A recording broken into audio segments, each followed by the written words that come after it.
దయచేసి అందరూ కూర్చోనమ్మా, దయచేసి కూర్చోండి, ఎవరు బయటకు పోకూడదు. ఎంపీ స్థానానికి నిలబడిన తెలుగుదేశం పార్టీ తరఫున ప్రజలందరూ హర్షిస్తున్నారు, అన్ని వర్గాల వారు హర్షిస్తున్నారు. ఎందుకంటే ఒక మంచి నాయకుడు దొరికాడు, వారి ద్వారా ఈ జిల్లా బాగుపడుతుంది. పొడుగు బలహీన వర్గాలకు ఖచ్చితంగా మేలు జరుగుతుంది అనేది ఆత్మవిశ్వాసం అనేది వచ్చింది. అదే విధంగా జిల్లాలో ఎక్కడికి పోయినా త్రాగునీరు దాత వారు. రెండు విషయాలు మీ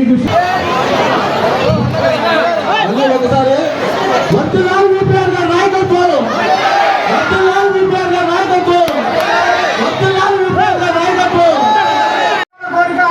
ఎస్సీ వర్గీకరణ, ఆ ఎస్సీ వర్గీకరణ కట్టుబడి ఉండే పార్టీ తెలుగుదేశం పార్టీ, ఎన్డీఏ కూటమి. అందువల్ల మన మాదిగలందరం కూడా గ్రామాలు తిరిగి మాదిగలకి టీడీపీ పార్టీకి మద్దతు ఇచ్చే విధంగా కూడా మనందరం ప్రచారం చేసి మన రేవంత్ ప్రభాకర్ రెడ్డి గారిని 45 లక్షల మెజార్టీలో గెలిపించాలని బాధ్యత అందరూ రాజకీయాల్లోకి వచ్చిన డబ్బులు సంపాదించుకోవాలని.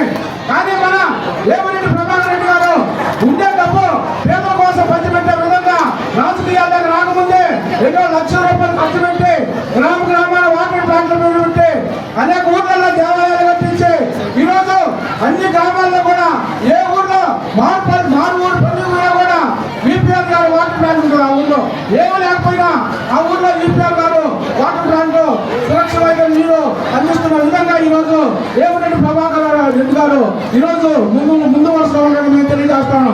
అదేవిధంగా వైసీపీ పార్టీ తరఫున పోటీ చేస్తున్న విజయసాయి రెడ్డి గారు ఈరోజు నెల్లూరుకి వచ్చి నేను నెల్లూరు ఈరోజు గొప్పగా చెప్పుకుంటాను. ఆయన నెల్లూరుకి ₹1 ఖర్చు పెట్టే పాపం లేదు.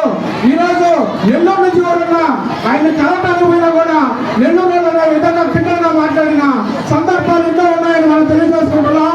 అందువల్ల మన నెల్లూరులో ప్రజలు అందరూ ముందు వరుసలో ఉండి నెల్లూరు జిల్లా బాగుపడాలంటే ఈరోజు రేవంత్ గారు ప్రభాకర్ రెడ్డి గారిని ఎంపీగా 45 లక్షల మెజార్టీలో గెలిపించాల్సిన బాధ్యత మన అందరి మీద ఉందని మనం తెలియజేస్తా ఉన్నాం. ఎంఆర్పిఎస్ ని ఆదుకుందే తెలుగుదేశం గవర్నమెంట్ మిమ్మల్ని ఆడుతుంది.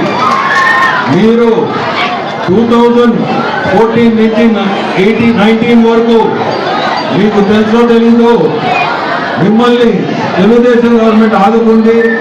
మిడ్ క్యాప్ అనేది ఒకటి స్టార్ట్ చేసింది. అప్పుడు అది మాదిగల కోసమే అది పెట్టింది కూడా.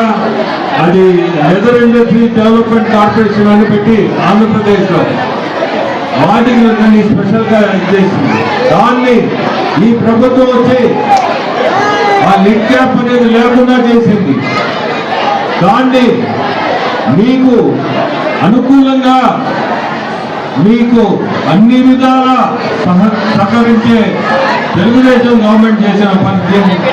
ఆ లిడ్ క్యాప్ అనేది ఒక ఇండస్ట్రీ, ఆ ఇండస్ట్రీని మూసేసింది వైఎస్ఆర్సీపీ వచ్చి.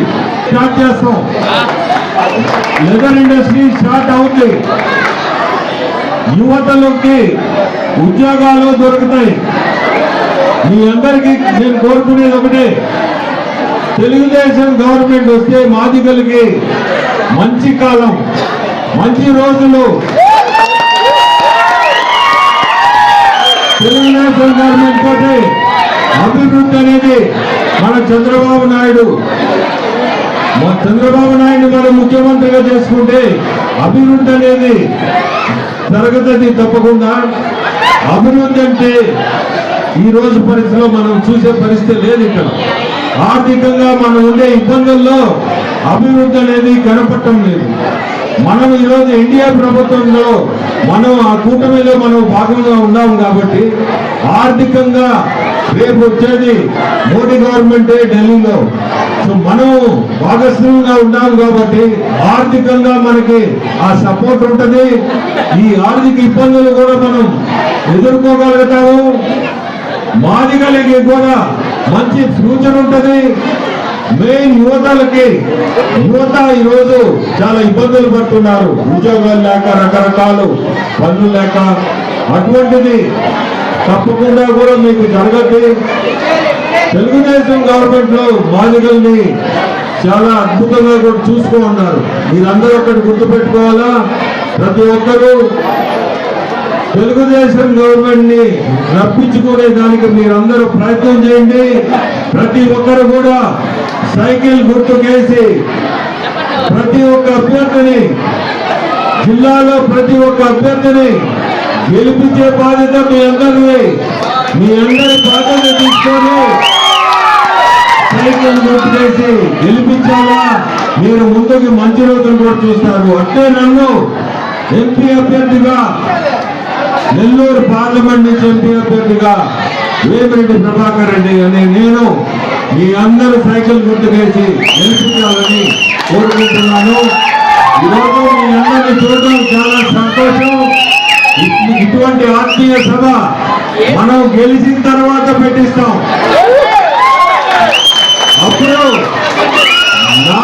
నా కన్వెన్షన్ సెంటర్ లో పెట్టేస్తా. అది వీళ్ళ ముగ్గురు బాధ్యత. శ్రీనుది, సుబ్బయ్యది, ప్రసాద్, వీళ్ళ ముగ్గురు బాధ్యత. మనము గెలిచిన తర్వాత ఇదే ఆత్మీయ సభ ఇంకా జనంతో తప్పకుండా నా సొంత కన్వెన్షన్ సెంటర్ ఉంది. అక్కడ మీ అందరికి ఆత్మీయ సభ పెట్టించి భోజనం పెట్టించి అందరూ తెలుగుదేశం గవర్నమెంట్ రావాలా అని కోరుకొని ప్రతి ఒక్కరూ కష్టపడి సైకిల్ గుర్తుకేసి మన పార్లమెంట్ అభ్యర్థులందరినీ కూడా గెలిపించాలని కోరుకుంటూ సెలవు తీసుకుంటాం.